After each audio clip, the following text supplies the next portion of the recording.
আসসালামু আলাইকুম সবাইকে। সবাই কেমন আছেন? আশা করি ভালো আছেন। আল্লাহর রহমতে আমরাও ভালো আছি। তো দেশি মুরগি আমি কিভাবে রান্না করি ওটা আপনাদের সাথে আজকে শেয়ার করব। একটা মুরগি ভালো করে ধুয়ে নিয়েছি আর এখানে যে ডিমগুলো ছিল সাথে ওটাও দিয়ে দিয়েছি।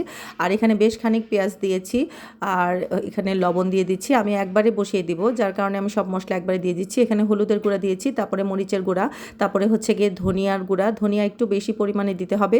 তারপরে হচ্ছে গিয়ে জিরা গুঁড়া দিয়েছি 2 চামচ। তারপরে হচ্ছে গিয়ে এখানে তেল দিয়ে দিচ্ছি। তেলটা একটু কম দিতে হবে যেহেতু এই মুরগি থেকে প্রচুর পরিমাণ তেল ওঠে। আর এখানে আদা রসুন দিয়েছি বেশ খানিক। তারপরে হচ্ছে গিয়ে যেহেতু একটা বড় মুরগি সেজন্য আদা রসুনের একটু পরিমাণ বেশি। আর এখানে লং দিয়েছি আর এলাচি দারচিনি দিয়ে তারপরে হচ্ছে গিয়ে এটা একটু হালকা নাড়াচাড়া দিব।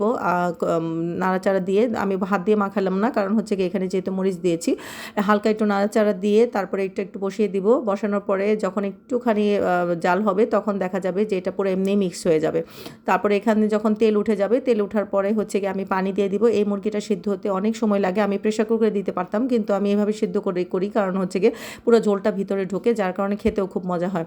তো পানি দেওয়ার পরে হচ্ছে গিয়ে সেদ্ধ হওয়ার পরে হচ্ছে গিয়ে এইটা হচ্ছে গিয়ে ফাইনাল লুক। প্রায় আমার মুরগি মাংস হয়ে গিয়েছে। আর তারপর আরেকটু জাল দিয়েছি। জাল দেওয়ার পরে যখন তেলটা পুরো উঠে গিয়েছে, তারপরে ঝোলটা নিচের দিকে নেমে গিয়েছে, তারপরে ঝোলটা একটু এরকম হয়ে যাবে, তারপরে নামিয়ে নিতে হবে। তো আমার মুরগি হয়ে গিয়েছে। আমি এভাবে প্রায় সময় বাসায় মুরগি রান্না করি, সবাই খুবই পছন্দ করে। আপনারাও ট্রাই করতে পারেন। তো সবাই ভালো থাকবেন। আল্লাহ হাফিজ।